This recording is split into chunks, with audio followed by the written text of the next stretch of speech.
Can you hear me, Greg? Yeah, I can. I can't hear them at all. Can you let them know? No, not now. Ben's Yeah, Ben when? Ben's got his mic turned off there. It says Sydney, Oh, Australia. hang on. Here he is. Hunter. Yes. Oh, what happened then? Oh, it's just Mercury in Pisces. Bob.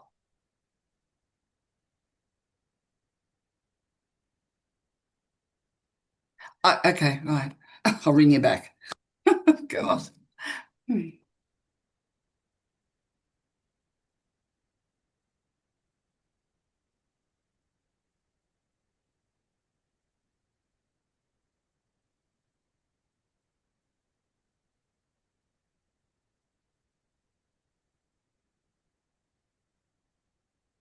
Yeah, I don't know how long I'll last. I'm in quite a bit of pain tonight.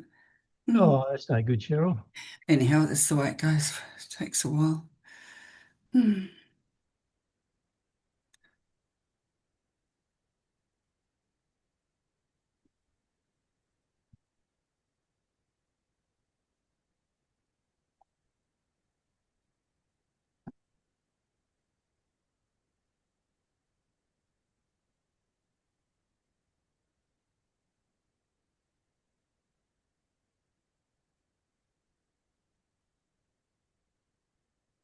What are we doing, Ben?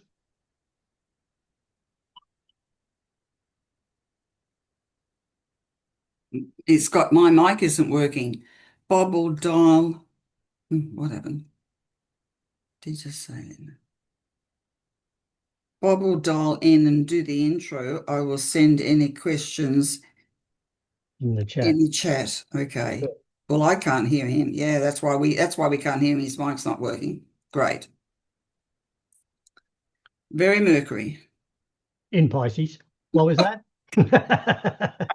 What did I knew there had to be something. you say? Can't hear you.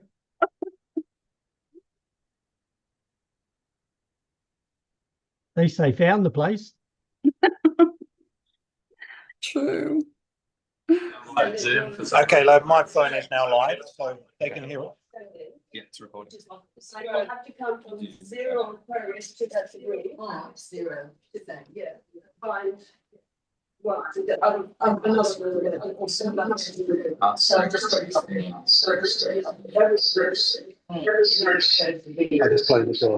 if it's not degrees, Yes, so yes, and Can they see us on that? usually quite a lot of degrees. it's not quite good, but it's like it's 3 it's 0 and Oh, I'll look into this first. much. Like then it's there, you can get it. Can you hear me now? Yes, I I can. can. I can now. Okay, let's click in. So you can hang up there. You can do the phone in. My computer's dropping. Yeah, they're very straight. You guys can still hear us? So with the Aries ascendant. Can you still hear us? What? Yes, can hear you. They hear you. No, they can hear us. I can also hear. Are they hearing us here or here?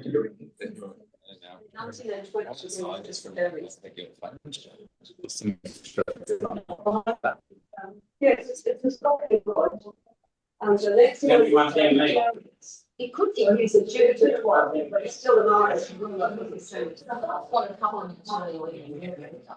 I didn't minute. I did that.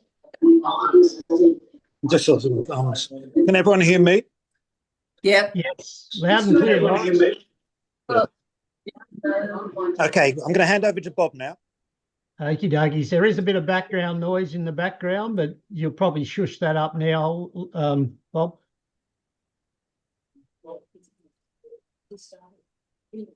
Okay, can everyone hear me? Yep. Yes. Can everyone hear me? At last, we've got Mercury to bend to our will. Okay, we're just going to start.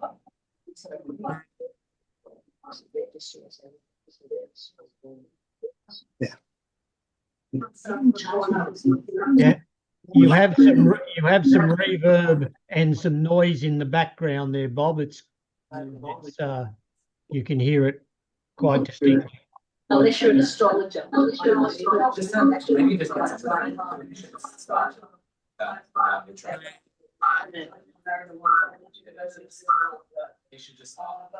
That's the background noise probably coming off this, is it? Just hand over to Greg. Look, I think for tonight, ladies and gentlemen, it's just going to be a short introduction.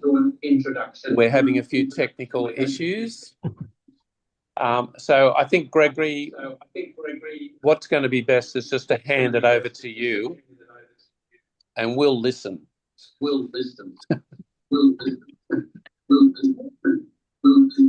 If that's okay. Yeah, that's fine, Bob. Not a problem. So welcome, everyone. You can do it now.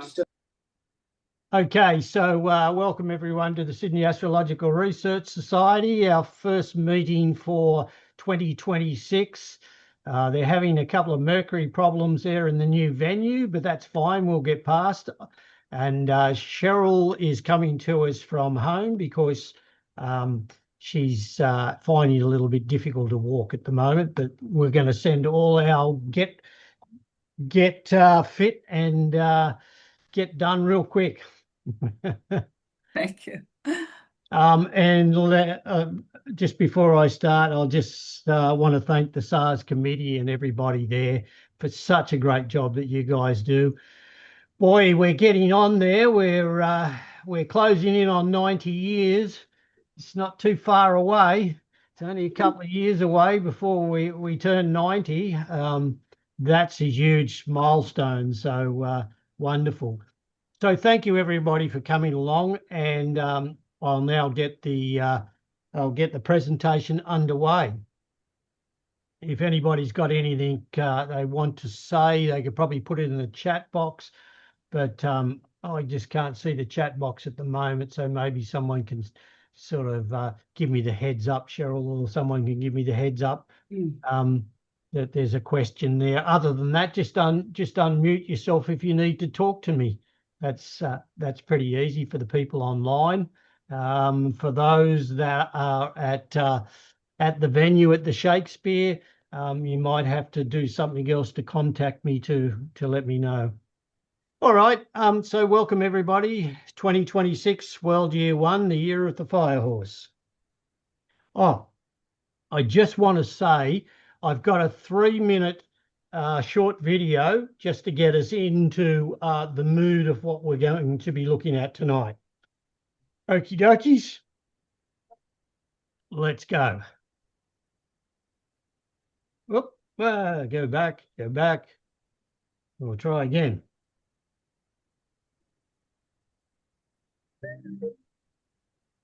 Every time we look up at the night sky, we are looking back in time. The light from distant stars has traveled for thousands or even billions of years to reach us. This telescope, because of infrared, is going to be able to penetrate through the dust clouds. You're going to see the formation of stars. You're going to see devouring black. Webb opened a completely new window into reality with its very first major observations.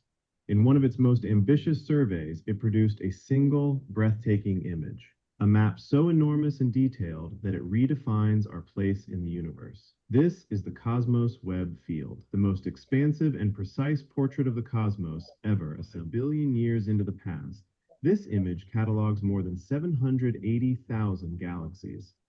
Each one is now challenging long-held assumptions about how the universe formed, how fast galaxies grew, and what the early cosmos truly looked like. What we're about to explore is a universe far more crowded, far more mature, and far more advanced in its earliest days than any. These discoveries suggest that galaxies and supermassive black holes may have formed earlier, grown faster, or emerged through processes we have not yet imagined. We thought we understood the opening chapters of cosmic history. Webb has shown us they are far richer, faster, and more dramatic than we ever knew. And far brighter than we expected. One in particular stood out. Webb's near-spec instrument confirmed its redshift to be 14.32. This galaxy, now named Jade's GSZ 140, is seen as it existed only 300 million years after the Big Bang, making it one of the earliest known galaxies in the universe, beaten only by MOM Z14, which James Webb also spotted in May 2025 and is 10 million years older.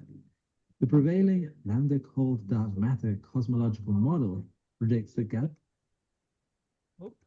galaxies at this epoch, often referred to as the cosmic dawn, should be small, dim, and only just beginning to form their first, simplest stars, which is almost the opposite of this new discovery. Jade's GSZ 140 is too mature, too soon. To grow a galaxy this large, only 300 million years after the Big Bang, the early universe must have been forming stars far faster and more efficiently than any current model allows. The very existence of this galaxy and several other similar sources forces astronomers to confront the possibility that the foundations of modern cosmology need a serious revision. Whilst it's usually easily recognizable thanks to its blue hue, with Webb, it looks rather different. Doesn't it look ethereal?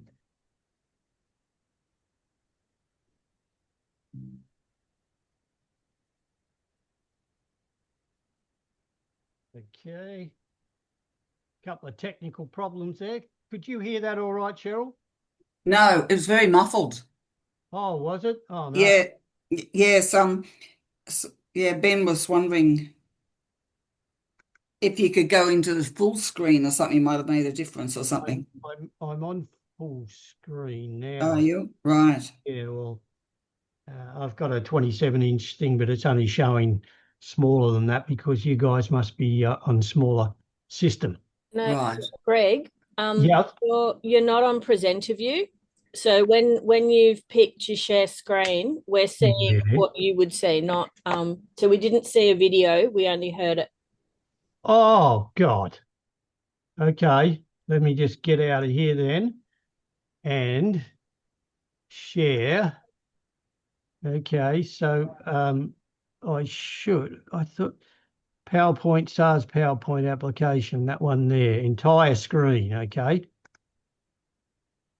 And let me see if that works, Kate. How's that, Kate? On presenter view, yeah. That's good? Yep. All righty, as we get time, we might be able to. It's been recorded anyway, so that part of it will be on there. So welcome everyone to 2026. We knew we wouldn't get through tonight without some Mercury and Pisces coming into the fold.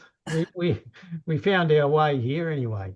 So as the world year one, the fire horse awakens, a new cycle begins, bold, restless, and unstoppable. This is a year that refuses restraint. The horse runs towards freedom, autonomy, and fearless beginnings. Remember, it's being chased by a fire. Numerically one, the ego, not a problem. Do it my way and do it now. The opening months test us. Besiegement at the threshold, subterfuge lingers as imagination and invention rise louder than ever. Neptune and Saturn crossing into Aries, across the equatorial point, the ram ignites a powerful Machiavellian force. And we'll get into all of this stuff as we move along. Tonight, I'm going to bring you a lot of charts, so hopefully you'll be able to see them.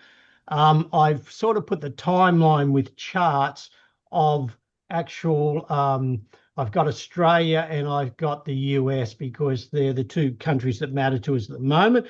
I also have Israel and I also have Iran and Russia, but we'll just see where we get to as we move through. So first, visual and non-visual planetary ingresses of 2026. We know that Pluto's already cemented itself in Aquarius, the water pourer, and its landlord, if you like, is Saturn. And the correspondence with Aquarius is, of course, the modern dispositor of Uranus. Neptune moves into Aries, the ram, and the landlord for the Aries, for Neptune, is Mars. And Uranus will move out of Taurus and into Gemini, the twins, and its landlord will be Mercury. So unconscious archetypes seep into unnoticed and infiltrate the collective. That's your non-visual planets. That's how they operate through an unconscious archetype, whereas the visual planetary ingress is of Saturn in Aries, the ram, its landlord again is Mars, and Jupiter will sneak into Leo a little bit later through the year into the lion. And of course, the biggest change that is coming this year is the nodes.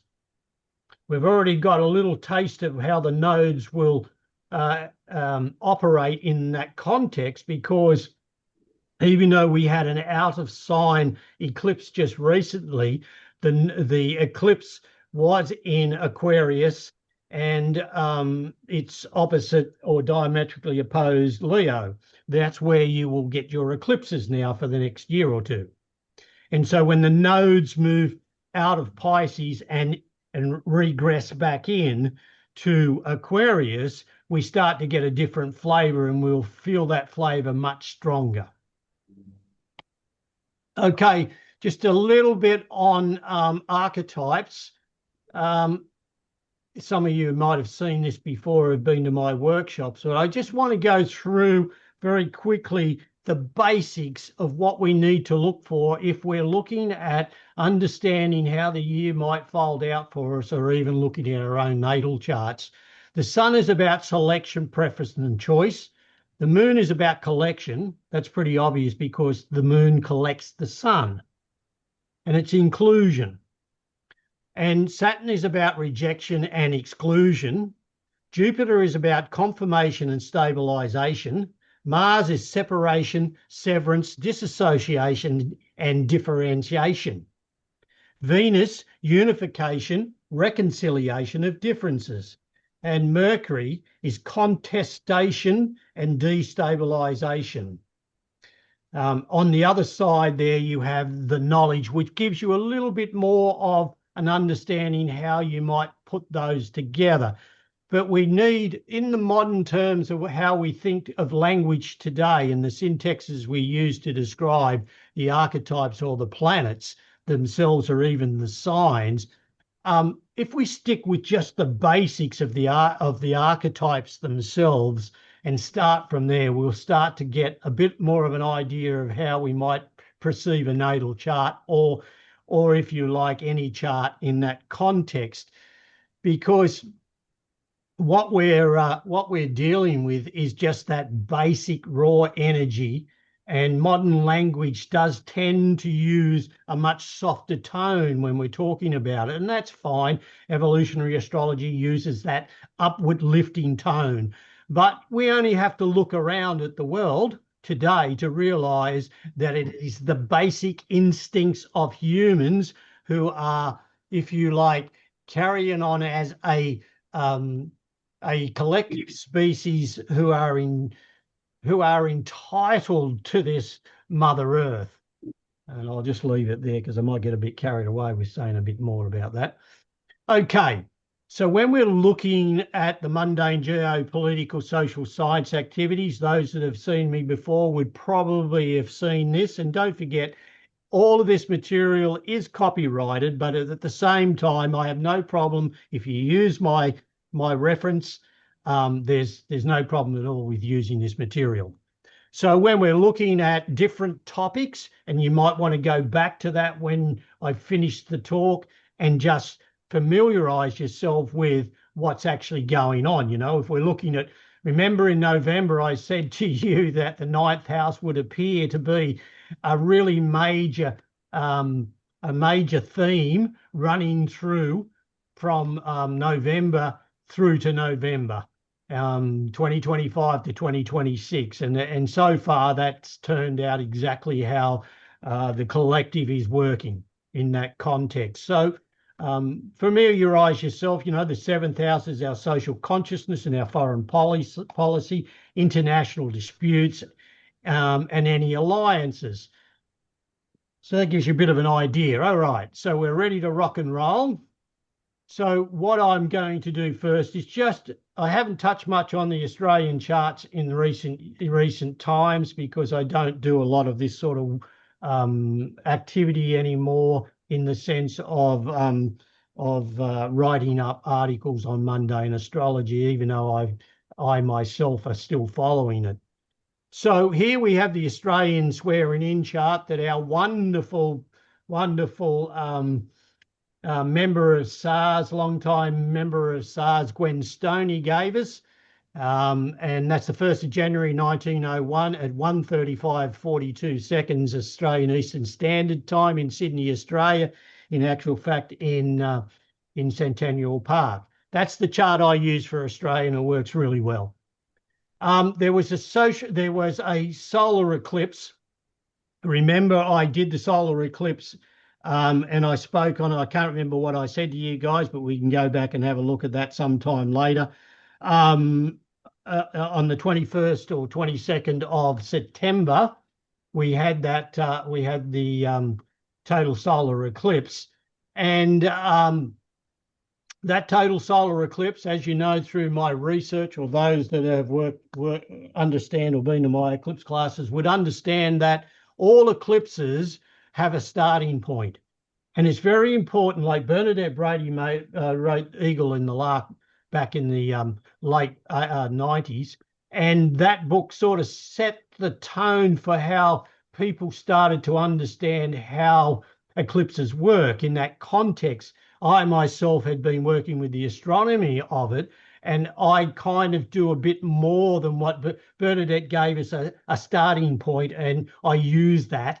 And now I sort of completely understand how the cycle works, because most eclipses go for 1,000 years. So they're born and then they'll go for 1,000 years, and they move by 10 degrees. And those who've been to my classes know how all that cycle works. We don't have time to go through that, other than to say the fundamental thing to understand is that these SARS cycles or eclipses are special new moons, and they tend to set the tone along with the nodes for how the collective work. Because, as I've said many times before, the ecliptic, which is the path the sun takes across our sky, is actually us going around the sun, is where the collective consciousness of planet Earth and the planets that cross that, in our view from Earth, that cross the ecliptic up or down, that's where consciousness rises from. So eclipses are really important, and they set the tone. So the birth of an eclipse can give you an understanding of what is going to take place every 18 years, 11 days and 6 hours, I think it is. That every 18 years or so, that same eclipse series comes around. And so that tone is set from the first eclipse that appears, either a descending eclipse from the North Pole or an ascending eclipse from the South Pole. And they come down from the north and finish at the south, and they go up from the south and finish at the north, with a total solar eclipse generally when they're in the middle across the equator. That's when you get the most totality in that context. However, let's get to the story that I was giving you. And the story that I was giving you is that on the 19th of July 1917, this solar eclipse, which started its journey, and that's a south eclipse, it gives us an idea of how the tone was set. And if you see here, can everybody see my pointer moving? Can you see that, Kate? Or I'm not seeing the pointer. Okay. Can I get one of these little pointers from up No, here? if you move it slowly, you can. Right. You seen it now? Yeah, it's down near the sun. Fifth house. Saturn In the fifth house, and it's pointing to Saturn, Mercury, Neptune, on the MC with Venus as well. The IC of the Australian chart, because I use whole signs, so depending on the time of year, your MC and IC will move from fourth house, fifth house, backwards and forwards, and same with the MC. It'll move from the 11th house to the 10th house across to the 9th. Just the way it works. That's why I use whole signs. However, what I want to point out is that we have a Saturn, Mercury, Neptune in Leo, and it's on the Australian IC. So it gives us a bit of a flavour of what we might be able to understand. And we can see that the Mars is coming up to conjunct also the Australian Neptune in that context of this chart itself, with the Jupiter over the South Node. And so we can start to begin to understand the fundamentals of what this eclipse series might bring to us. So we're going to move forward now, and this is the same eclipse. This is SARs 1549 South, that has the Mercury. Remember, it has the Saturn conjunct the Mercury, conjunct the Neptune. Not too different from what we just experienced a short time ago, which we'll get into. So I have circled here because this is the eclipse that I showed you guys in November, the 22nd of September, 2025 in Sydney, and we can see that it was at 29 degrees 05 of Virgo. And the node itself was at 18 of Virgo. And of course, that eclipse fell in direct opposition to Saturn at 28-27 of Pisces. And it's 12th house, 6th house. As you can see, the ascendant is only at 0-1 of Libra. So the eclipse was pretty close to our ascendant. But the 29-degree eclipse, whenever we've had this for the last year and a half now, a lot of the eclipses, because we're moving out, the nodes are moving, they're regressing. Along with that, we get these eclipses that are on these degrees as well, which we call anaretic, or the last degrees of any sign. And the last degrees of any sign is not particularly a good position for a new moon or a special new moon to take place, because all, except for Libra, all of the last 3 or 4 degrees of any of the signs, the bound lord, as most people would know it, or the confine lord, is generally Mars or Saturn. And here you can see that I think it's in Virgo that we have the Saturn is ruling that particular section of sky, which is 29 degrees. So here we have 12th house and we have 6th house. And in that context of 12th house, 6th house, for how would you interpret that? Well, you know, the 12th house itself is a place where convoluted thoughts can play with people, or we all know the 12th house is not a comfortable place unless consciousness has risen. So ideologies make themselves present there, and also it's the place of refugees. If you're looking for a place to find refugees in the chart, you find refugees themselves in the 12th house, and the moon generally describes them. So when we go forward, and with all due respect to everybody and everybody's faith, I've got the Bondi shooting up here, and my recorded time for that was 6:40 when the car first arrived. And it's the 14th of December 2025 at 6:40 Australian daylight, 11 hours at Bondi in Australia. When you look at this particular chart, you can see some interesting facts that we'll look at in the sense of the Australia chart as well. But just for Bondi, the opposition to the eclipse is Neptune, sitting here at 29 degrees of Pisces, quite high in the sky. The actual degree of the midheaven is 1835 of Pisces. The south node of that eclipse was 1822.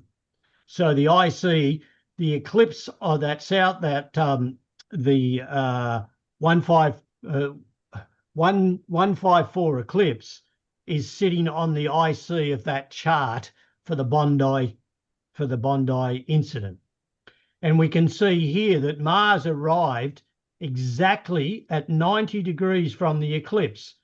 And that's not an unusual thing to see when you see action sometimes from either a new moon, but generally from eclipse, is when planets get to 90 degrees, 180 degrees, and 270 degrees from the actual eclipse, they're squaring in opposition positions, and generally they'll bring around, and especially when the degrees are anaretic, 29, they're going to bring around uncomfortable, challenging, character building moments. And so when we put the eclipse with the Bondi shooting, we can see here across here, the direct influence here, if you like, of the Mars, the transiting Mars to the eclipse, the transiting Mars to the Saturn, and to the Neptune. Can you still see my pointer all right there, Kate, where I'm pointing there? Yes. Right. And so we can see that also it's the third house here that Mars is sitting. That's your local area, but it is also opposite the ninth house. And of course, the ninth house is our beliefs and how our own perspective, if you like, or how we conceptualize our own inner thoughts in the sense of our belief system, if you like. And so that's a pretty telling sign. And as you can see here, hopefully you can see there, Neptune is sitting right on the descendant as well in that particular chart. So it all sort of bakes in, and you can see that the midheaven of the chart is at 18 of Pisces, and it sits over the node as well. It doesn't bear, if you know, in the context of this chart, and we're looking back in retrospect, but in that retrospect, the Mars is firing everything up here, and it's in Sagittarius. And of course, Sagittarius is our belief system in that context. So it's being challenged at that particular moment, and it's forming pretty challenging aspects to the eclipse itself and to Saturn and to Neptune.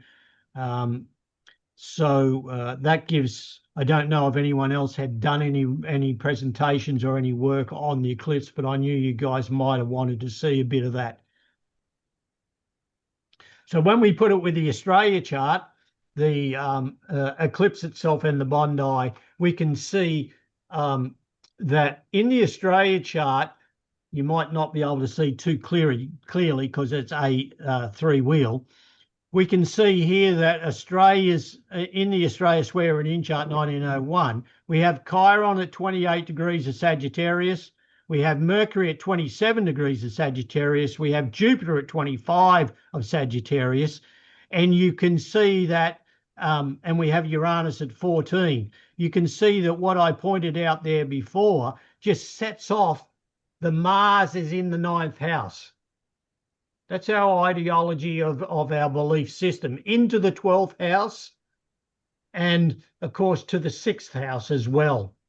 And so from that perspective, we can see here that also the Venus on the day of the Bondi event, Venus at 16 of Sagittarius is exactly opposing the Australian Pluto in the third house. So, and you can see here that the Mars is trining our ascendant. There's just a huge amount of aspects that you would probably think, well, yeah, there needs to be something if we can substantiate that astrology has some impact on events. And this is pretty damning, and the context and the houses they fall in do give us an understanding of where and how to give ourselves some idea of why and how this event took place. Does that all make sense to you guys?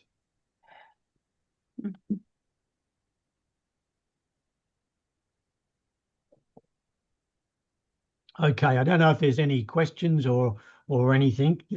Does someone want to let me know if everything's going okay?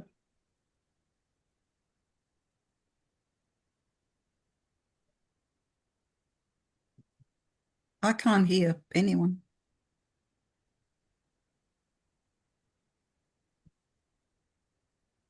You can hear me, but can't you, Cheryl? I could hear you, but why isn't anyone responding?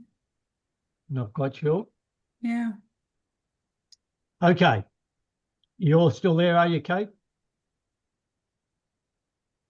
Oh, they might be doing other things. Yep. No, it's all good. All good? No, there's nothing in the chat box. Right. Okay. Because I just can't see that. So that's cool. Thank you. All righties. So the other interesting thing is that if you do the secondary progressed chart, I'm not doing too much of my Hellenistic stuff. I'm just keeping with the modern stuff with you guys tonight. The secondary progressed chart, I don't know if anyone realized, our descendant is now 28 degrees of Aquarius and our ascendant is 28 of Leo with Mars sitting on it.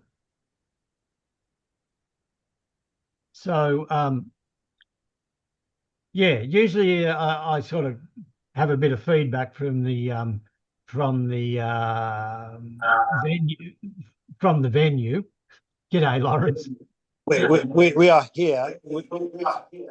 We just you just can't hear us. So Yeah, cool. if there's a problem, we'll jump in. Okay, it's all going all right. You're hearing it all right. Cool. Yes, okay. We can all hear it fine. Cool.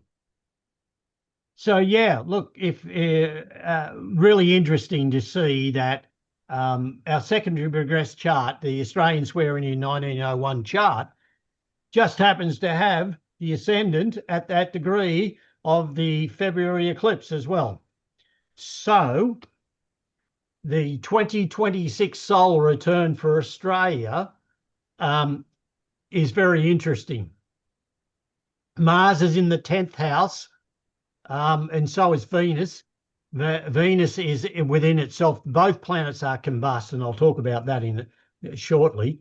You can see we're having a Mercury return in the 9th house. Is it any wonder we're seeing now the context of immigration, the context of the ideologies that and the belief systems that everybody, the different opinions that people have that come out of the 9th house. That's the discussion. And of course, Mercury, as I showed you, the principle earlier on the slide, the principle of Mercury in the context of archetypes is contestation. Everybody's different opinions. And so we can expect to see a lot more of that happening. And we can see that the MC of that chart, the solar return chart, you can see the MC is sitting over the Pluto as well.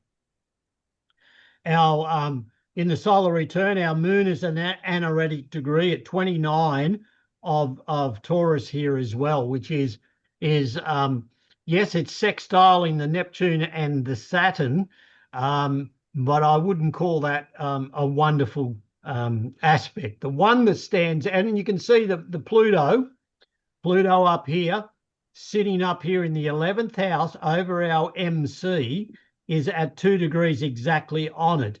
And, you know, we only have to look around at the context since January of the language that is being used by all the political parties in that context. We're going to see a lot more action. You can see here that the south node, the 6th house of that chart, the south node is sitting over the top of our natal Mars at 11 degrees of Virgo. And of course, I wrote an article back in 2000 seems like 26 years ago. I wrote an article about the Australia chart when I was talking to Gwen Stoney earlier on. That was back in the 90s. And I suggested that Mars is trining the Australian sun. Now, the sun is whatever particular political party we have in, it's the leader. And whenever we see, and the sixth house, if you go back to my chart of the mundane, the sixth house is the Labor Party. The 11th house is the Conservative Party. And so whenever a Labor government gets in, they always have to deal with the issue of the Mars to the sun. Even though it's a trine, it's what takes place is this difficulty of the Mars to the Saturn and to the sun. And with the south node, the dragon's tail, swoosh, swoosh on our Mars in the sixth house, we can expect to see some lively stuff along the lines, if you like, always a pun, along the lines of sixth house issues as far as Australia is concerned for this year. All righties, we're going to move on to what has captivated the whole of the countries around the world since the beginning of the year. And people have asked me, several people have written to me and asked me what my thoughts were on what's going on. Well, let me take you through it. And I'm going to be looking at a lot of US stuff here, in particular Donald Trump. The reason why I'll be doing that is because we have seen since the beginning of the year nothing but really since, and there's no politics here, I'm just stating facts. We have seen that the world has turned itself upside down.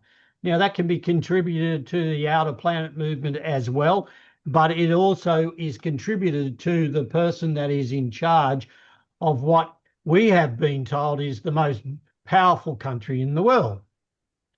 And there has to be an architect in 2016 when this same individual was elected as the president of the United States. We have seen this particular fella here move further and further to the right in the context of what his agenda is. There's always an agenda behind a political party and someone that writes the agenda. This particular person is Stephen Miller. And Stephen Miller, for those that don't know too much about Stephen Miller is a graduate out of California. And he's got some pretty good radical ideas as far as movement to the right. In politics, we talk about the left, we talk about the middle, and we talk about the right. Well, this guy's extreme to the right. And he's been driving the agenda behind the US president. And so I thought I'd have a look at his chart and see why this is the state of play. Hopefully you've all read that little bit down the bottom there.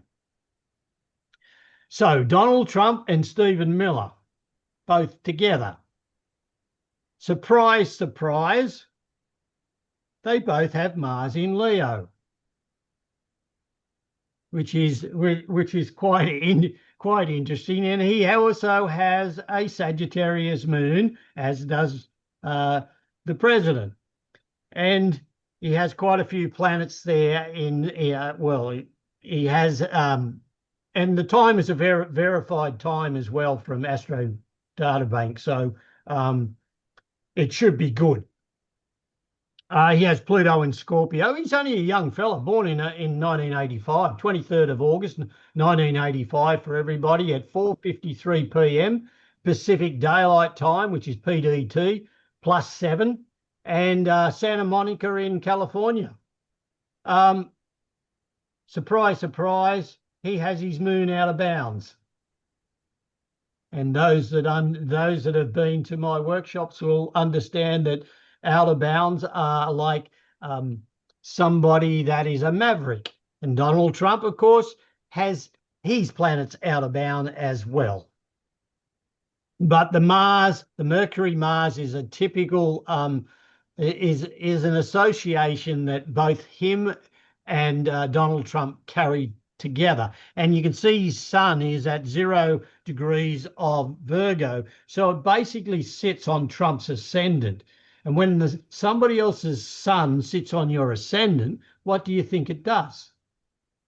It makes that person shine because it's the sun shining on that particular person. So he sort of brings Donald Trump to life. And that's why Donald Trump sort of has taken the policies. But down the track, we might see a little bit different. As with Mr. Trump, things don't always go the way that people think they go, because if you peruse around the chart, you will see some challenging aspects between those two individuals. So this is Stephen Miller's chart with the astronomical data included here as well. And you can see he's got an out of bounds moon. And generally you find mavericks have out of bound planets, either a moon, Mercury, or a Mars, generally out of bounds in the context of how they present their ideas, if you like, to the world. And he's got a pretty interesting chart there when you see it. But there's a couple of points I want to make about that. Okay. So the solar eclipse that we saw for Australia, also that solar eclipse, I have it here on the chart that you can see here. I have it for Null Island, which I've explained to you guys before, is 0 degrees of latitude and longitude, and that's where I cast the world charts from. The degrees won't change when we move this to Washington. The degrees don't change, but the ascendant and midheaven, of course, change. But the notable thing here is node's degree, the node degree at 29 for that eclipse. That's Trump's inauguration node. And Venus node ingress, you can see here at 18 degrees. There's a whole link up here through these charts. And I'll try and point that out to you. And of course, as we know, this particular, quite a few people didn't pay too much attention, I believe, to that partial eclipse. But remembering all eclipses are either full moons or new moons. So they are still very important in that context. So let's move on and have a bit of a look. So the 47th President of the USA on the 20th of January 2025 at 12:01:58. That's my time. I was watching that. And that's the eclipse on Trump's inauguration chart. And you can see that particular eclipse fell over the top of his node. And I pointed that out in the context of the fellow Charlie, I can't remember his Charlie that, can't hear you, Bob. Charlie that got the fellow that Charlie Kirk that got shot. I pointed that out to you guys before. But it's interesting. Keep an eye on these degrees. You can see the Saturn sitting over the 9th node and the node sitting over the Venus in the midpoint there as well of the Saturn, Venus, and the Neptune. It's really important to keep an eye on those, because what I'm going to show you now, and the MC sits on the descendant of that chart. So you bring the story together by these houses, and you can see how things might play out. What I'm going to show you now is all of the transits that are coming through this year and how they are building a case for some really, what can I say, some really challenging and eventful events that are going to take place as far as the US is concerned. And for us, whatever takes place in the US will affect the rest of the world, because there's an individual at the present time in the White House that has taken the politics of the US across the world and implied it. And as I pointed out some time ago, the Saturn Neptune in Aries on the equatorial point points to a particular Machiavellian, because of Neptune, in a Mars ruled sign. And so it'll be important to watch the Saturn Neptune this year in regards to Mars, because Mars is the landlord. So whilst Saturn has its depression, which is called fall in Aries, Mars will be the Lord. So how Mars operates with Saturn will be, and the aspects that it makes will give us an idea. You know, Mars is the landlord, and it's like if you go to someone's house and you're staying in someone's house, and the landlord of that house has a particular say over how those things are. If you're an exalted planet, then you get special privileges. But if you're a planet that's in fall or in depression, you're not necessarily going to like it too much there. You know, Mars and Aries itself in that context are fast moving, whereas Saturn is very slow.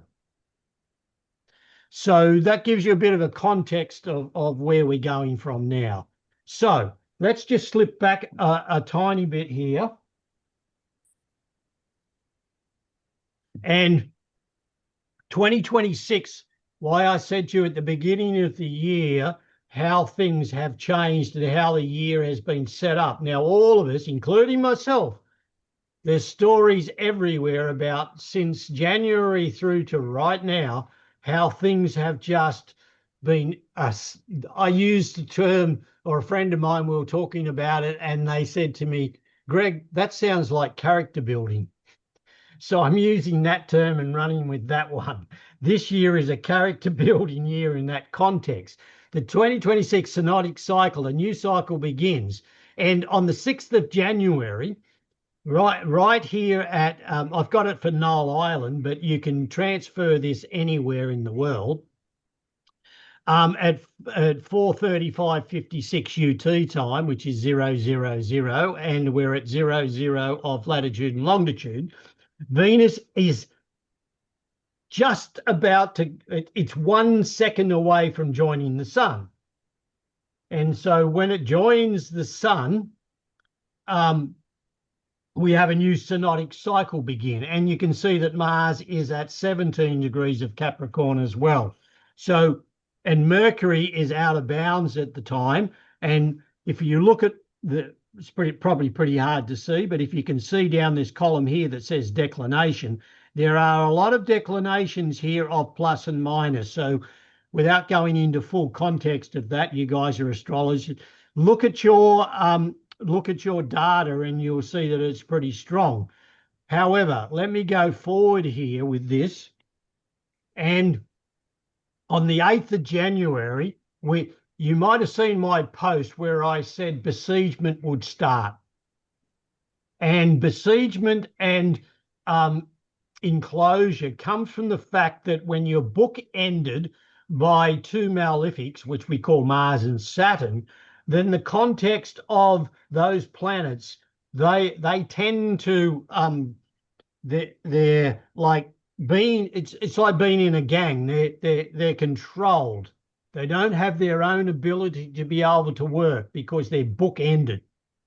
And so Mercury is out of bounds here, but you can see in this particular, from the 8th of January onwards, and I say go to Solar Fire, but I won't do that because time's getting away on us right now. But all I'm going to say is get your Solar Fire program and have a little bit of a look.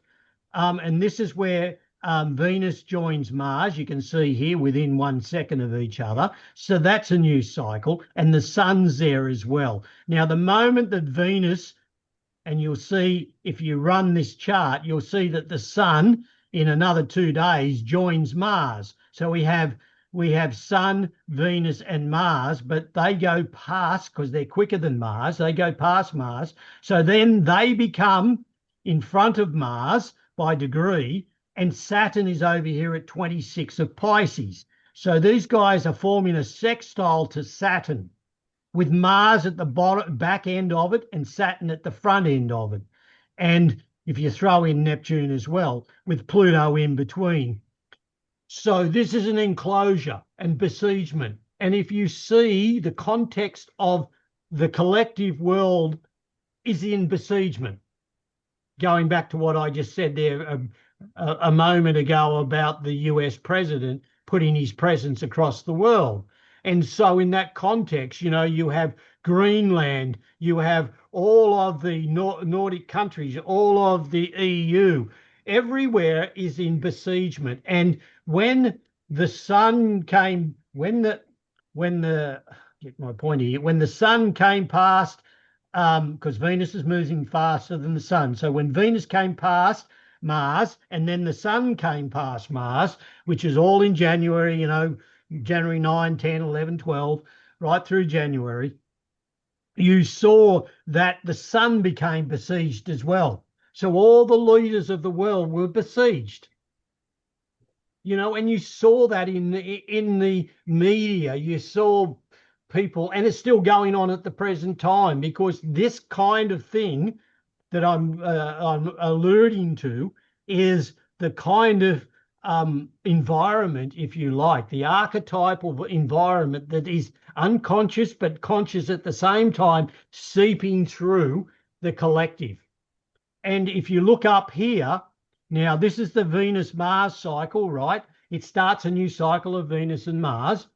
And so the theme is Venus and Mars as well. And of course, what we have seen is the Epstein files and all of that sort of stuff. So the context of everything that we're seeing is this besiegement.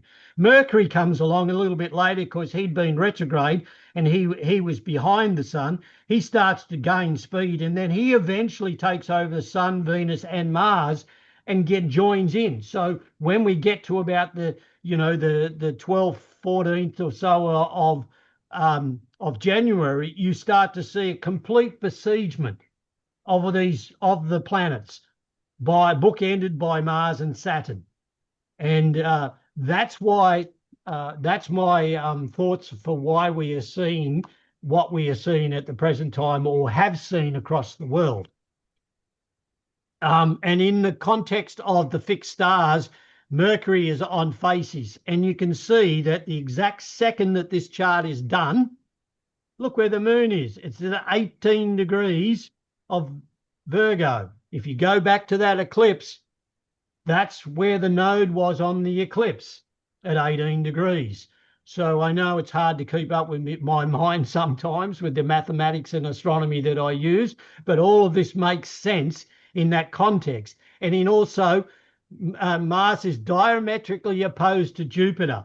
So here's Mars, here's Jupiter. Now Jupiter's going retrograde. It's back at the present time almost on the fixed star Sirius and its exaltation degree for Jupiter. But here you have Mars as well in its exaltation.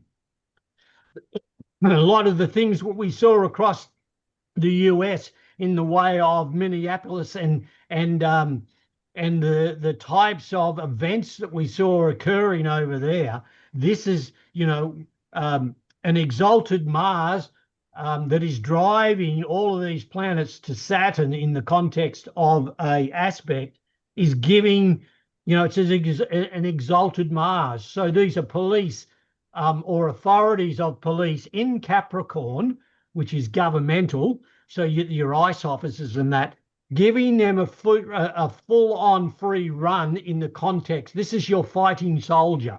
And that's the context of how I see that. Now, Saris 12110 North begins. So what I'm looking at now is the eclipse of 28 degrees. 28 degrees of Aquarius was the eclipse we just had in February. We've just gone past that eclipse.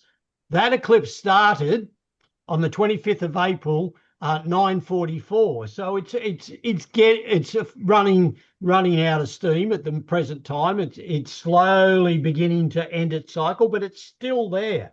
Now that particular eclipse, when it started, just like I showed you for the first eclipse 154. The theme here is an exact opposition from Mars to Venus. Venus in Gemini 24, Mars in 24 Sag. Venus-Mars theme, and you can see that through the work. But what, and Bernadette Brady talks about this particular eclipse in that context, but what I've and Bernadette hadn't done in her book is that 9 degrees at that particular time of Taurus is the fixed star Capulus. And the moon, sun, Mercury are all there, and Mars is on the fixed star facies. So this particular eclipse that started its journey and is continued through every 18 years, we'll see at the moment. And you can see that all of these planets are out of bounds. So Venus is out of bounds, Mars is out of bounds, Uranus is out of bounds, and so is Pluto. So this is a real, and for those that don't know their fixed stars, Capulus is the sword, if you like, of Perseus that he used to take off Medusa's head. So it's not a particular, any of the stars except for Aldebaran, all the stars that are in the late degrees of Taurus, and remember that fixed stars move by 1 degree every 72 years. So this is way back in 944. So now Capulus is up around 27 degrees, 26, 27 degrees of Taurus. Who happens to be there at the present time? Uranus. So all of this flavor of material sets us up, and you can see here that Saturn is also joined to Pluto here as well. So there's some really telling signs from that eclipse, and that eclipse happened, the 18-year cycle, that eclipse happened to fall at 28 degrees of Aquarius, and we saw that there is a lot of stuff happening at 28 degrees of Aquarius. Okay, so let me go on a little bit further. That's the eclipse for the world on the 17th of February 2026 at Null Island. You can see that Mars is sitting up there with Vesta, but the eclipse itself is sitting on the midheaven. And we have an anagretic degree of 29 with Uranus sitting on the ascendant for the world. So and Jupiter is in the second house, so it doesn't, the 11th house has the Saturn-Neptune conjunction. So we can gather our thoughts on the mundane things that we're looking at to give us a bit of an idea of what and how we will understand going forward this year. Okay, so this is for Washington, D.C., the SARs eclipse on the 17th of the month of February. And you can see here that 28 degrees falls on the US natal moon. So an eclipse on the natal moon, how do we think about that? Well, the natal moon is democracy. The moon in mundane astrology is democracy, and it's the American emotion and feel of the collective of the people. And the US ascendant falls on the horizontal midheaven IC here of that particular chart. So what we're going to see going forward is really being powered up by these eclipses. The other thing is, what I want to point out is I haven't those that are that have done a little bit of work with horary or done a bit of classical astrology, you'll know this thing called Antisha. I'm not going to explain it to how Antisha is, but those that know how to understand Antisha, you can see here that I have two lines here. Kate, is that showing up? Those two lines? Yep. Yeah, so one of them here, this one here at 29 degrees of Virgo is on Saturn, and of course the other one is on Neptune. So the Saturn-Neptune conjunction that you can see down here, the Antisha point for that is back on that eclipse. the eclipse of 21st, 22nd of September 2025. And so everything is being tied into how the world and the conscious collective is being seen at the present time via the US charts. Right, let's get to tomorrow.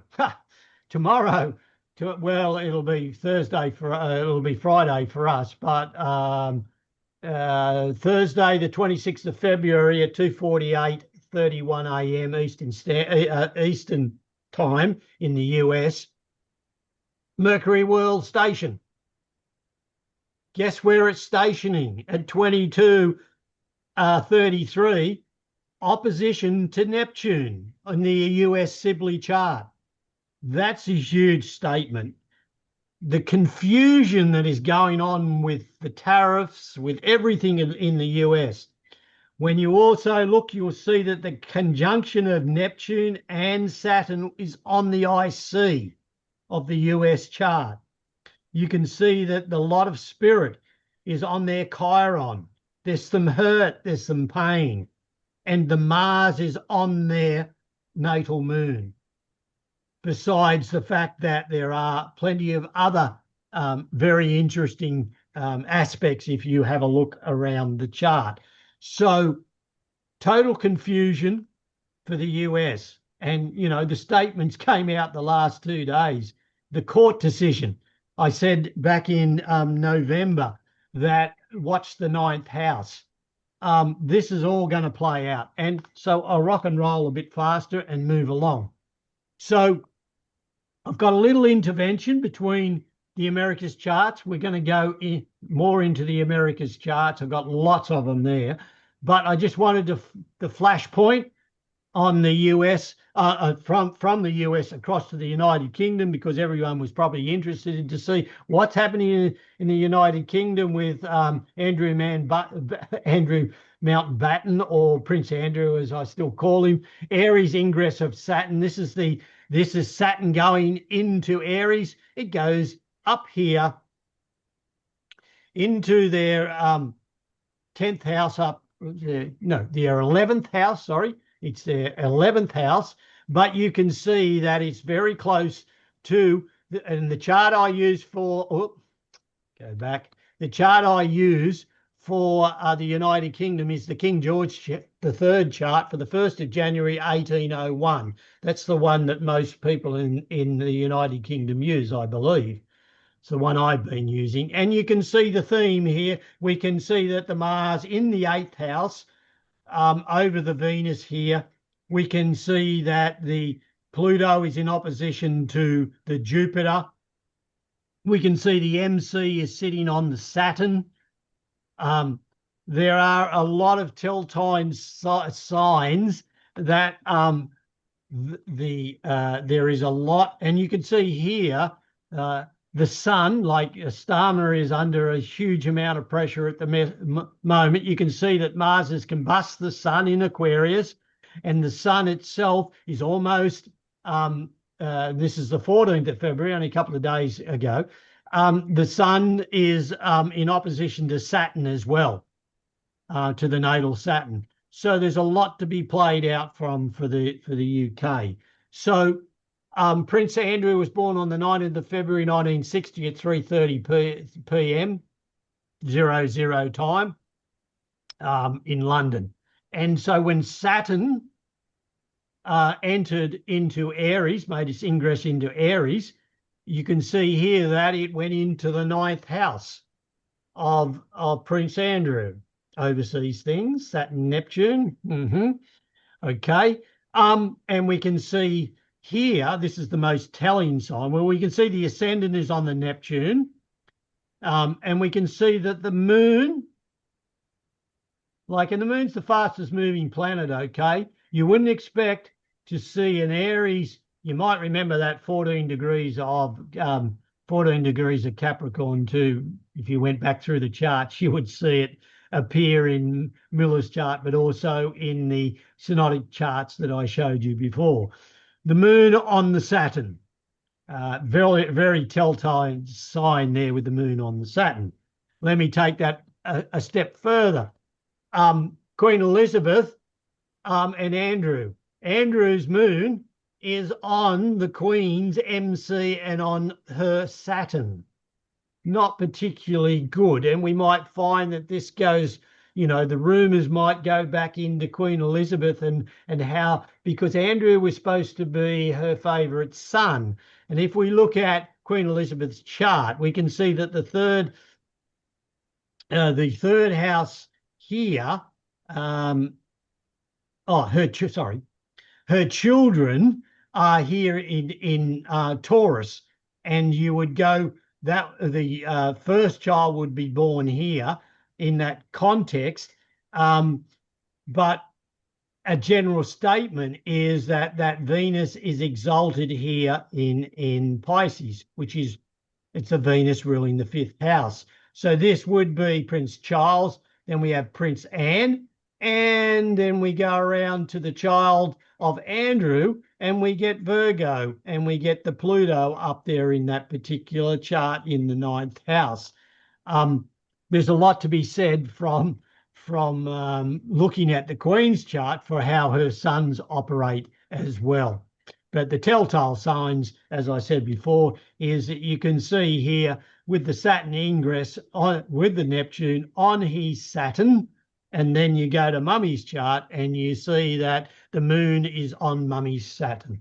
And so that tells you the story of where we are at the moment with Andrew, and there's a lot more to be said. But let me go a bit further now, back into the US. How are we going for time, guys? Are we good? I'm just going to have a sip for a second if someone wants to inform me that everything's going all right and they're happy with what's happening.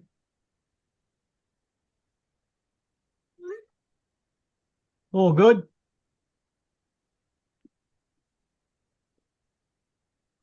Hopefully it's all good. Okay. Sorry. Go, Kate. They've just got okay from the We're all yeah. All good, Bob? Okay, so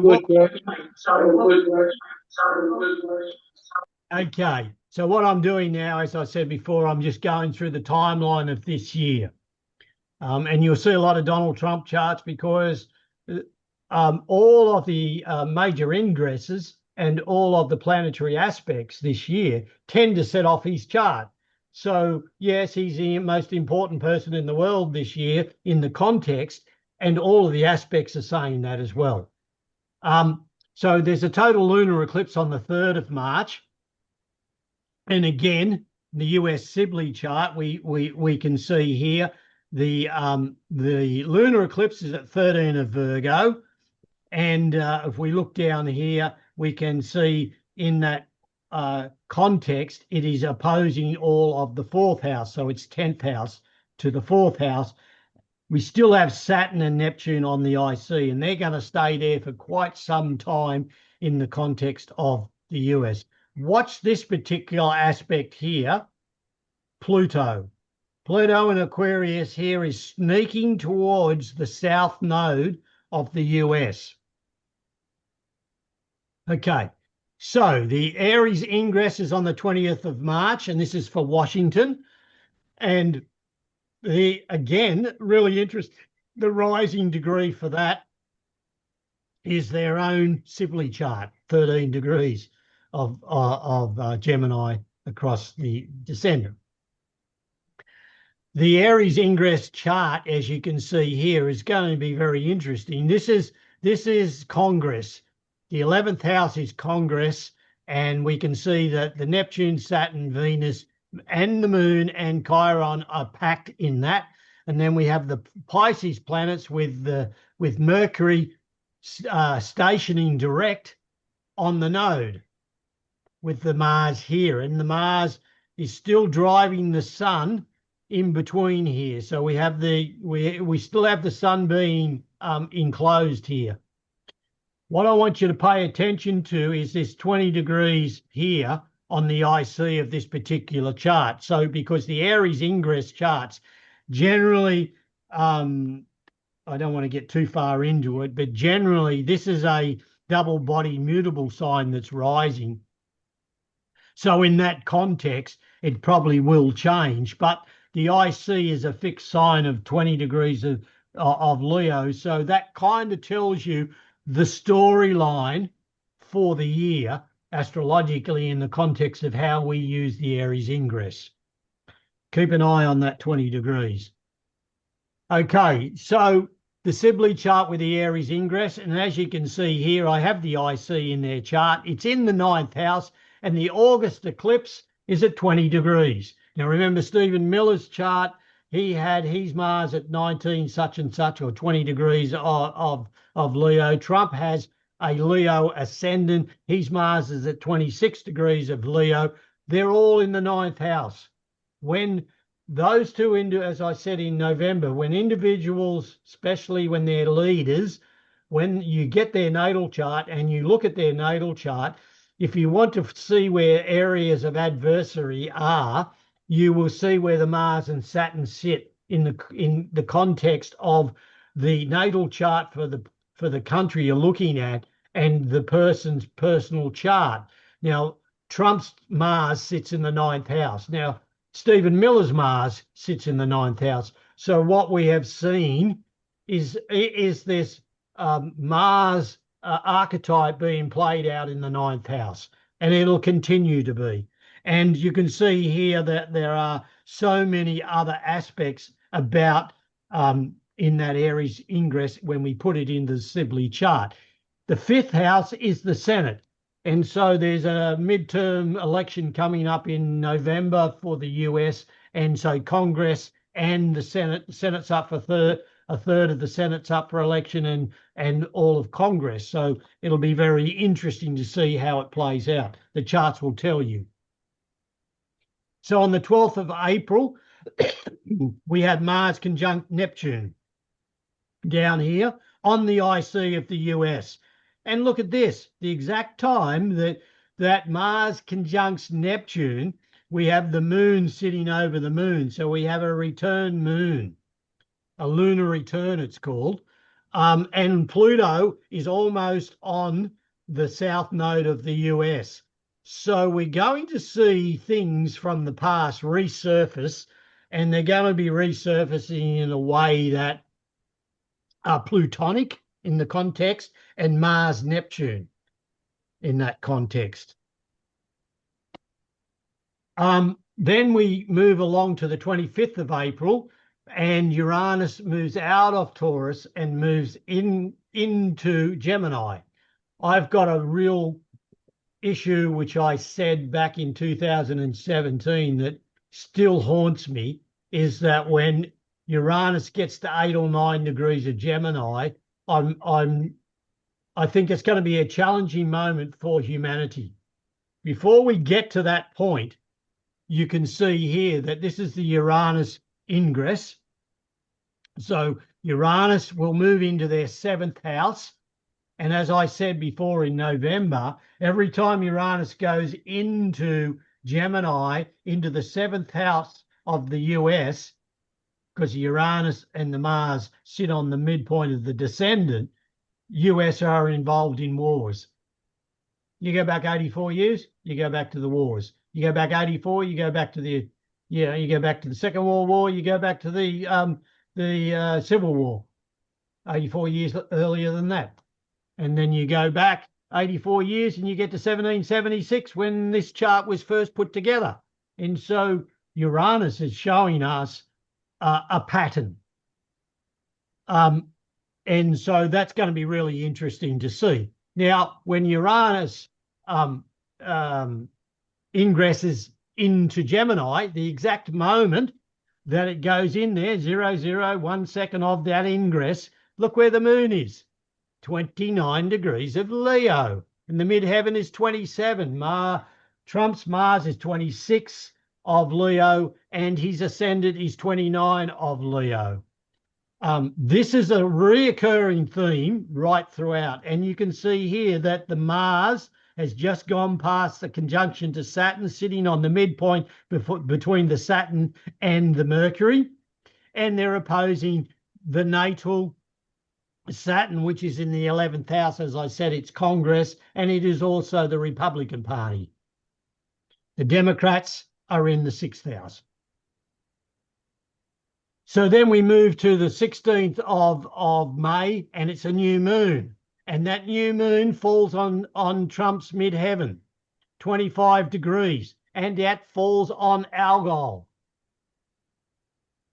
the fixed star Algol, and on the same Capulus Algol on the Pleiades stellium, if you like, of stars that are sitting up there that Perseus had to go and take control of. So there's a new moon on his MC. And we can see here that the in that particular chart, the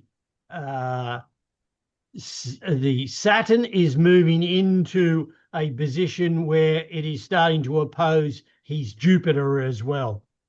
And we can see that the Pluto is also starting to oppose his ascendant, which is the Pluto is moving through his 7th house.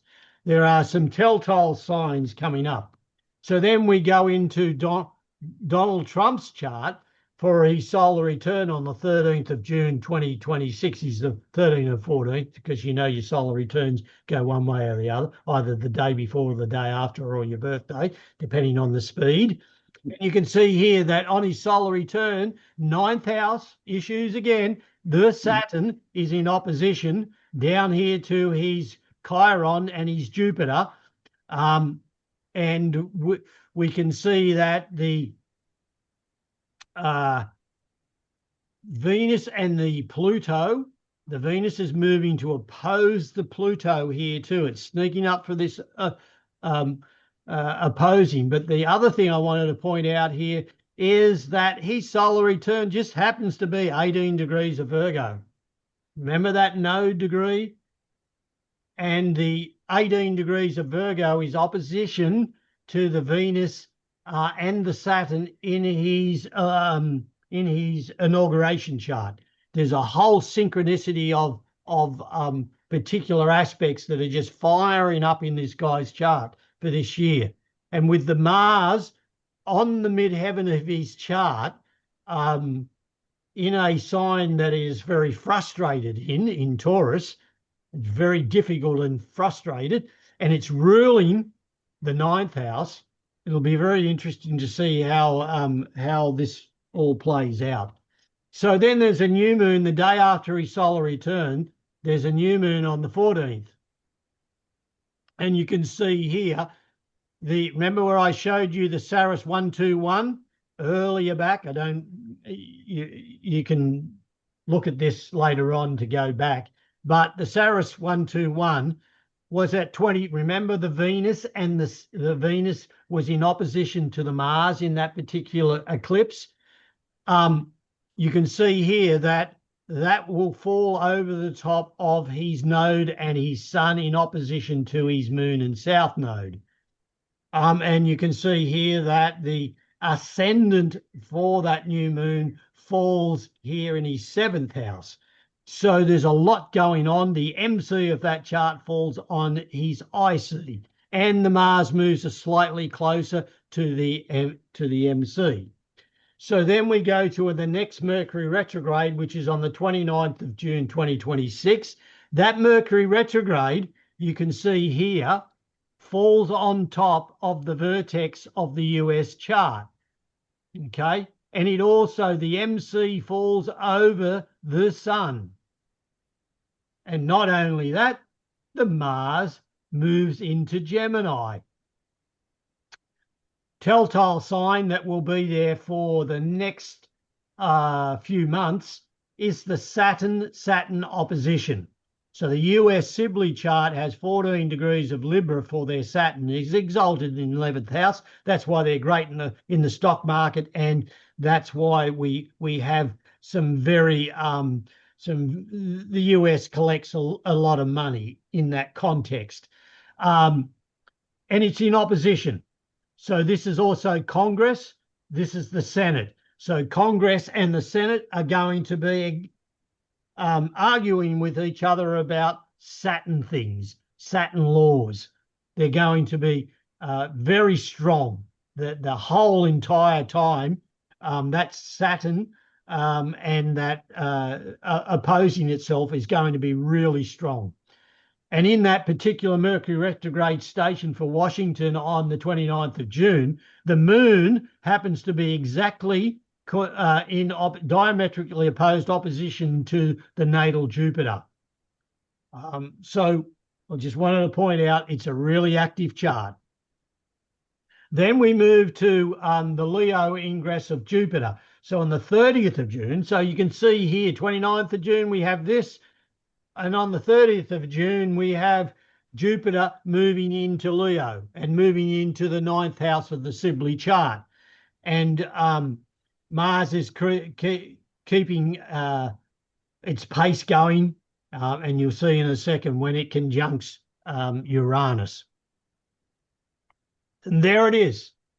You've heard Trump talk about the 250th year of the US chart is coming up on the 4th of July, 2026. It's going to be a huge celebration.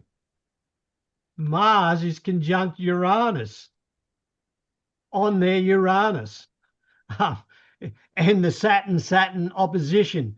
The moon is down here, SARs 121, remember, 29 degrees, 28 degrees of Aquarius, is their moon's at 27. So there's some, and this is the exact conjunction of the Mars-Uranus. I'll let you guys think about that and what that might mean for that particular period of time. So then we move to the US solar return, and that happens to be the day after the, 4th of July is their time. And as I said, some solar returns are before and after, depending on the speed of the sun in the particular charts. And you can see here that we still have the Uranus and the Mars. And so what that tells us is that for the entirety of the solar return, the 7th house of the US will have a Uranus-Mars flavor. Anyone going to the US at that time? Now, on the 26th of July, the nodes regress out of and ingress into Aquarius for the north node and to Leo for the south node. And you can see that when they do that, they will hit up Trump's ascendant. So the south node will be sitting over his ascendant. The Jupiter will be over their node here, and the sun at 4 degrees here will be opposing Pluto, exact. Sun, Pluto. Moon, Jupiter. Mars, Venus. South node, eclipse degree of 2025. Down here we have the SARS 121 eclipse, 29 degrees, the node sitting over the moon. We also have that continuation, as I said, of the Saturn, because it stations at 14 degrees of Aries, opposition to their 14. Very lively charts. Then on the 29th of July, we have a full moon. And on the day of the full moon, which is Jupiter conjunct the sun over their north node in the 9th house, the node is still on Trump's ascendant. We have the Pluto and the moon on the south node opposing the Jupiter sun. And we have a Mars return on the exact day of the full moon of the 29th of July. And we still have the Saturn opposing the Saturn. Yeah. And down here, you'll see that the full moon will appear on the 29 degrees, the lot of fortune and lot of spirit. It tells us a lot of information. Is at 29 degrees of Pisces. Remember, 29 degrees, and the ascendant of the full moon chart is 29 of Virgo, back to the 25 to the eclipse on the 21st, 22nd of September 2025. So everything in the way of the astronomy, the dance of the astronomy is playing out the archetypes in a way that is just astounding this year. I'm just going, wow. And you can see that the Venus is over the Neptune as well. So there's a lot of things happening in the US chart. Then we have a total solar eclipse on the 12th of August, and we have it at 20 degrees here of Leo. And the MC is on Trump's Mars and Trump's ascendant. So you can basically say this is Stephen Miller and Trump up here on that degree up here. It's pretty powerful in that context. Still, we have the stationary retrograde of the two Saturns, and there we have the Uranus coming up to a Uranus return. The IC of the chart here on Pallas Athena and the moon, so that's still getting hit up here. And the total solar eclipse in that context, the IC of it is at 26, which is so close to that eclipse degree of 28. And we all know that Trump's degree is 29 degrees and his Mars is 26 degrees. So his whole chart just gets bang, bang, bang with the US chart. Is there any wonder we're seeing the scenes playing out on the collective stage around the world? Then we have a partial lunar eclipse on the 28th of August, and you can see that the Saturn then will square the Sun. And in that context, we can see that the Mars has moved in here to go over the top of the Sun.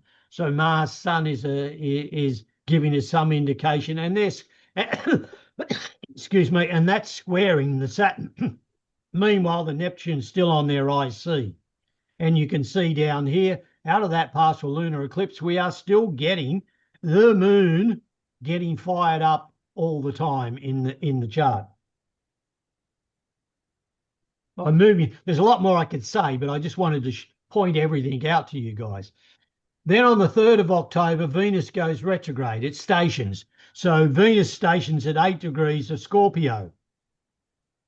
It'll exactly trine Donald Trump's Mercury at the same time that the moon sits over the top of it. At the same time, Mars diametrically opposes Pluto. And we see that Mars is square the Mercury as well. So that's the Venus retrograde. All of this is, and you can see that the node is still sitting on his descendant, ascendant, descendant. So it's a year packed full of material. Venus retrograde on 3rd of October with the Sibley chart.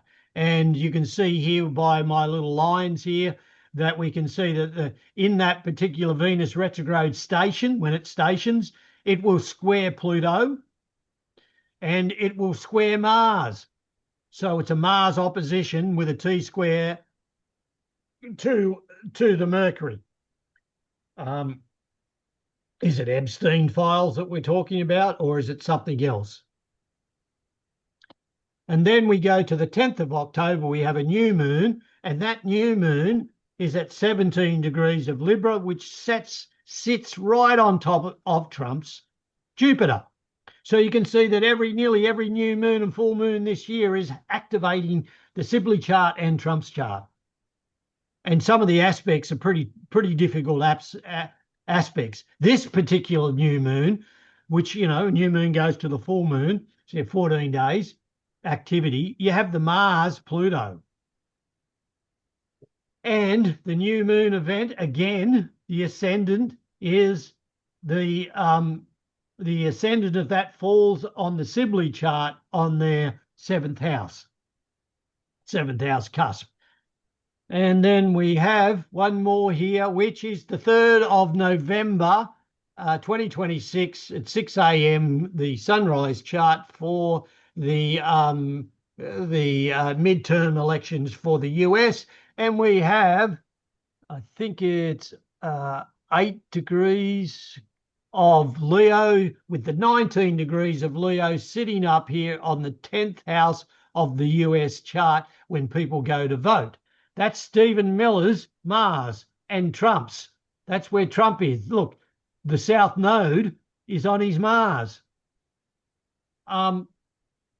There's a lot going on. So that is Donald Trump's chart in that context. I'm going to have a quick little break for a second. And Bob, is there any questions people want to ask? I've got Israel and I've got Iran and I've got Russia. I've got those charts here, but I've just done, we've just done roughly an hour and a half. And so I need to just take a break for a second. And if we can get some feedback from everybody else about what you guys think, and a bit of backwards and forwards. Yeah, so Greg, I think we might, because it's getting late in the day and there's probably a lot of questions come out of this excellent talk. Are you happy to take a Q&A from here on in? Oh, yeah, mate. Yeah, not a problem. I'd kind of like to get the opinions of everybody else, because I'm only one astrologer. You guys are all astrologers too. I'm just pointing out to you guys the amount of synchronicity that, or correspondence, if you like, with the most active individual who is kind of moving the collective of the world at the present moment. Absolutely. So what I might do, Greg, is invite people who are on Zoom, Kate and Cheryl and Anne and so on. If you'd like to open up some questions for Greg, and here back at the venue, we might post a few on the chat.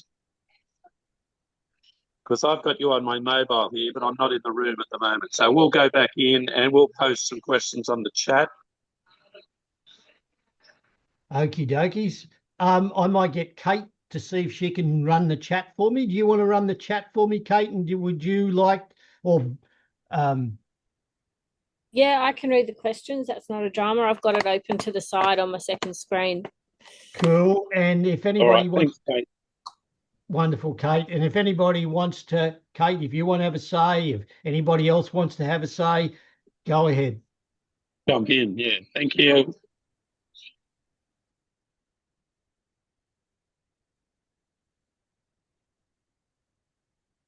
I want to know what Pluto, Uranus, and Neptune were about. You want to know what Pluto, Neptune, and Uranus are about?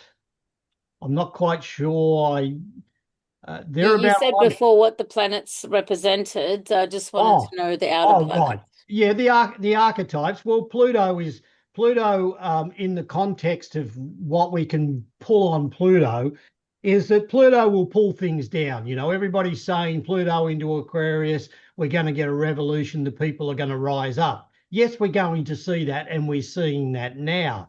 But generally what happens with Pluto is he causes a huge ruckus because he has 6 months above the horizon and 6 months below. In other words, he retrogrades for 6 months.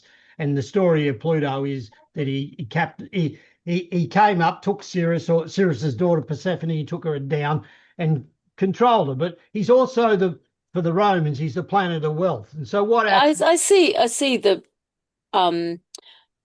that she went willingly. I believe that the matriarchal telling of the story. Oh yeah. But what I'm getting to here is he's also the planet of wealth. And so generally with Pluto, from what we have seen, because Pluto only came into consciousness in 1930, what we have seen, the other inner planets we know for thousands of years in the context of how their archetypes work. With Pluto, what generally happens, and what we have seen with Pluto over the last 70, 80 years, is that when Pluto ingresses into a sign, he pulls down the destruction of that sign. So he starts the modern term is transform that sign. He pulls it down, but what he does is he then rewards himself. He takes the wealth and goes back into his cave. And so for me, he stirs up all the trouble in Aquarius, which is the revolutions. This is from a collective perspective, and you can take that down into your natal chart. But from a collective perspective, he stirs up everything. So there's a revolution of people. Before people can revolt, there has to be horrible things happen. And that's what we're seeing is horrible things happen. People rise up against it, but the people in power still contain their power. You only have to see Pluto in Sagittarius and Capricorn, what happened. Yes, he pulled down the banking and all of the structures across the world in finance when he went into Capricorn, but they found ways to get their wealth back, and that's what Pluto does. A lot of people abuse Pluto power, but I've just read quite a few books on Pluto to use Pluto's power wisely. I wanted to donate some books to the SARs if they wanted them on Pluto. Yeah, you can Tiana, you can speak to the committee in a while. I can't address all of that for you, but that same context for Uranus and Neptune are the same. Yeah. Neptune's ethereal and Uranus is just sudden breaks of change. Yeah, thanks. Anyone else? So there's I suppose these could overlap slightly. I might do you see trouble for Trump? Like, I think he's got trouble from about May 22, but you know. I look, archetypes play out in a different way, don't they? Yeah. You need to understand, I'm generalizing here, but you need to understand a person's natal chart from a perspective to understand how the planets will play out. First thing I do is look at the sect of a planet. Donald Trump has a chart that is a solar sect chart. So the two planets that will have problems for him in his chart are Venus and Mars. The two planets that get him out of trouble are, of course, the Saturn and the Jupiter, because they're solar sect planets. So when you have Mars and Venus in the chart, you look at what's being fired up for that year. And this year, Venus and Mars are firing up in his chart. So I would say there's some character building. Kate, there's some character building. And so have you looked at and you did have the chart of the midterms, what you think seems to happen? I think with the two Saturns there, it's going to be like the Saturn opposition will be interesting in the lead up. Yeah, well, the Saturn opposition to the upper house and the lower house tells me, because this is what it's about. It's a midterm. So the 11th house and 5th house in that chart, as I showed you, the Saturn stations at 14 opposition. It's not going to be nice. It's going to be ugly. We've got a shutdown at the moment, but it's going to get even uglier. I'd be more worried about that Mars-Uranus conjunction in their 7th house. I'd be more worried about that. The Congress will always have its difficulties because it's also square to the sun. So the Saturn in Libra in their 11th house squares their 8th house sun. And if you only have to look back in history and take away any bias that you might have to politics and which individuals, and just look at the astronomy that has taken place, and you see just from the natal chart in the US chart is that in the Sibley chart, a lot of their leaders start off all right and they become lame ducks. Because you have this square going across here as well. So what happens is that Saturn goes into its fall, its opposition when it's in Cancer. The sun's in Cancer, and when the sun is in Libra, it's in its fall. So the reception is terrible. Yep. And that's how that plays out. Now, the moon over the Jupiter, you have to, you look at the 3rd of October, this chart here of the 3rd of October that I had with the Venus retrograde, and remember Venus rules Trump's midheaven, It also rules the 11th house here in the Sibley chart. There's a T-square there. It's not going to be a very good time leading up to it, is it? No. You know, and when you see the theme of Mars, Mercury, and Venus in and Pluto in a lot of these charts and ninth house, you can't help thinking that is this archetype of the male female, which would fire us up as Epstein. Is that going to raise its head? Mm. So who's going? I think it's the chart back, the one after that, isn't it? There it is there. That's the chart for the opening of the polls. But remember that they all go early these days, you know, 3 weeks or something before the election, half the country votes. So it's so hard to do an analysis on who's going to get up from that perspective. But in this context, Saturn, if we go back to the election of Trump, we know that Saturn's supposed to represent, of all things, the Democrats, and Jupiter is supposed to represent the aristocrats. It's in the 10th house to conjunct the tail of the dragon with Mars pushing it.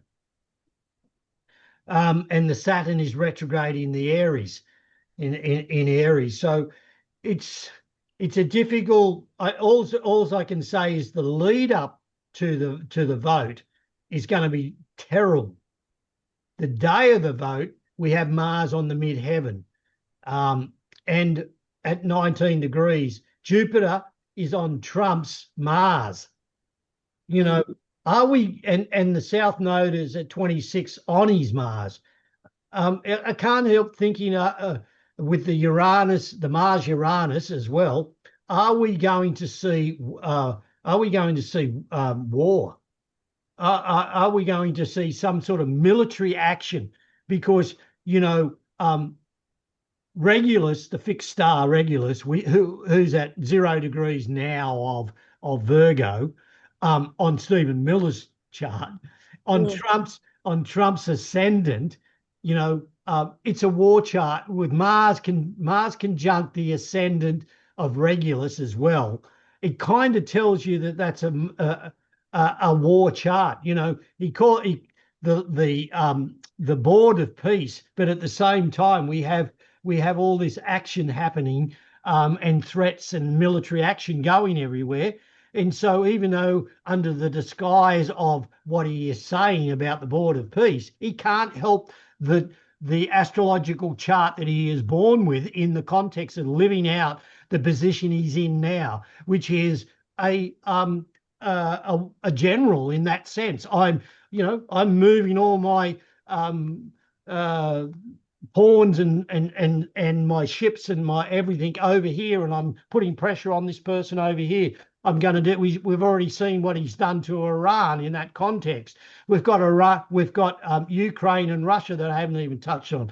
We've got the Middle East that could explode in that context. It's a really lively, powerful year in the context. It's a 1 year. It's driven by the Saturn, who wants in Aries. Saturn wants his own way. Remember, Saturn always wants his own way, regardless. But when Saturn's in Aries, he can't get his own way. You know, you're seeing that now playing out. You know, as I put in the little brief prologue that I had up there, my way. It's a 1 year as well. It's the fire horse. You can't help thinking that this is going to be a very aggressive year in the context of decisions made. I suppose, and he's had his trial run with the 6th of January chart, and he's having his trial runs going into the democratic things with his people. So it could be they're getting practice locally. Anyway, the other question that Bob had was, do you have any thoughts of the 12th of July chart, where the Mars is at 9 degrees Gemini, which is the nuclear degree? Yeah, it doesn't get there until it retrogrades, I believe, Kate. Let me just have a look at It doesn't get there now. It only gets to 5 degrees. Right. Yeah. But no, the Mars is on the 9th. Oh, yeah, the Mars on the Uranus. When the Mars gets there. Yeah, because Yeah. Bob has I know that Bob really likes investigating this nuclear degree because it is the 23rd of March 2029 when Uranus is at that degree. Yeah. And I've been saying for the last 10 years or more that that's always been a time that I mean, the last time that Uranus, the Mars Uranus, let me just say the nuclear degree, the Saturn and the Mars and the Uranus, when they're over that degree, it's not very good for humanity. You know, what are we doing? As I said before, in that you guys didn't see the clip that I ran. Unfortunately, you only heard it. Have a look at the clip in the in the recording. You will see that what I've said is, who are we and what is consciousness in that context? Because what are we doing? What are we doing as human beings? We are spending absolutely trillions of dollars at this very moment in time, trillions of dollars on warfare. Every country in the world. One person has initiated the spending of that. Imagine what humans could do if they had the trillions upon trillions of dollars that are being spent. What could we do? John Leonard wrote a great song about it. Imagine. Neptune conjunct Saturn in Aries. Imagine. It seems to be an imagine of a fire. It's a fiery time. Jupiter, when it stations in June, the end of June, July, early July, it's going to station. And so whilst we have all this terrible stuff going on, Jupiter will be at its exaltation degree at 15 of Cancer, conjunct the brightest star in the sky, Sirius. So like all things, you've got to take into consideration, yes, the Mars and the Uranus are in conjunction at that period of time, and the Saturn is opposition to the natal Saturn of America.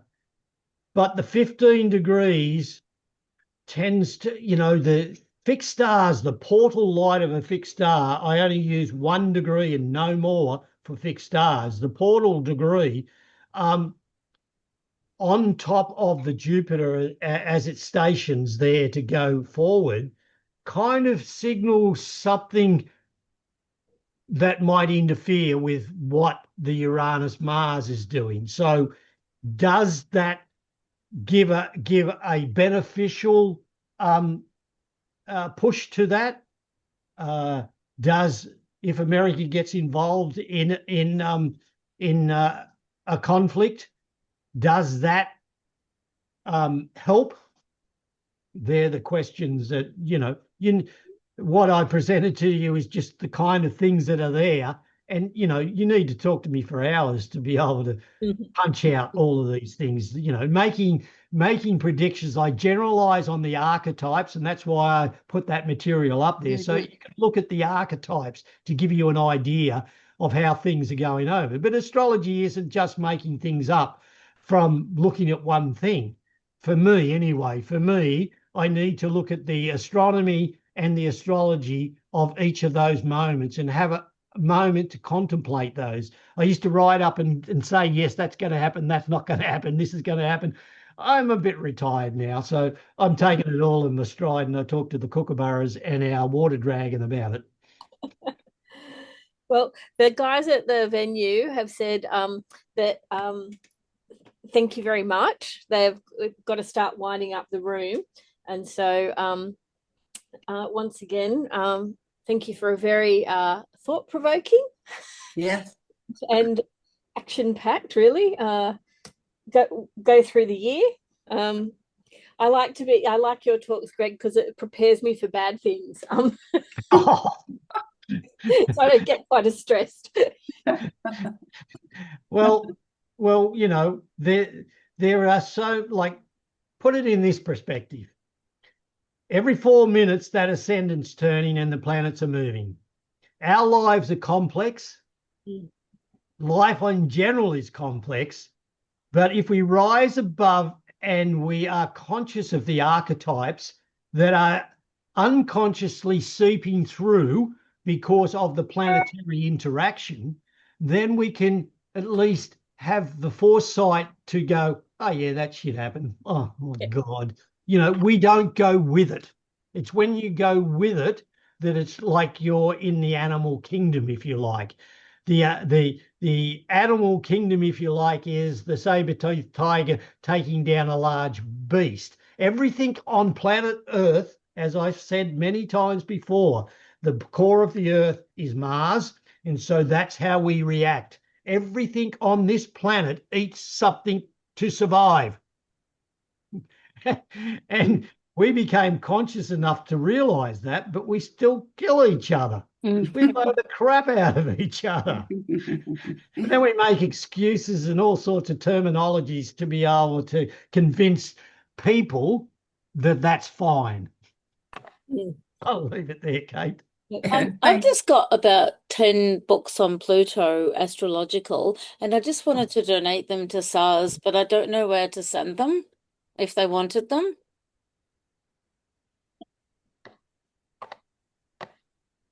Bob might answer that.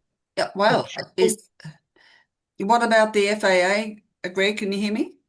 I can hear you. Yeah. You're talking to Tiana. Yeah, I've got about 10 astrological books on Pluto that I'm finished with, and I took some notes. And I'm just wondering if SARS would like me to donate them, but I just don't know an address to send them. I'm happy to donate them. Well, I mean, of course, we've just come to find the Shakespeare Hotel. That's the only place we've got. If anyone wants to come in and leave some books there, but I mean, there's no guarantees. But you know, like Kate Holden, you still there, love, with the FAA? Yeah. Look, where are you, Tatiana? In Brookvale. If you want, I'll put my email address in and in the chat. Yeah. Yeah, and you liaison with Kate, and she might be able to help with that. That's a wonderful gesture. It's always great when humans give things away. It's a part of our you know, waste not and recycle. And FAA are quite often doing that on a Saturday. They take things, you know. Yeah, we do. We have a bit of a library for people that want to. We keep some classics and things like that, so that people that are studying can have access to them, and or we raffle them to do money, which we can do, and you know, maybe donate or share with SARS, so that because we have a bit more people on site that might be interested in them. Yeah. If you're happy with that, Cheryl. And yeah, because I mean, a lot of them they could be doing. They might need that for if they're doing their diploma or something. You know. Yeah, might come in handy. Well, lovely. I'll get in contact because there's a couple of girls that are on the northern beaches that might be able to collect them from you. Yeah, to save you posting. Okay, Greg, that was wonderful. Talk about food for thought. Anyhow, I'm trying to get back on the horse at the moment. So anyhow, so long as it works, that's the main thing. We'll have to. I hope you get better. Thank you very much. I didn't know that you had been to the hospital. Just be careful of those flames behind the horse. The horse is bolting pretty quick. Exactly. Is that a telescope behind you, Greg? That's contraption? Oh, yeah, it's an equatorial mount.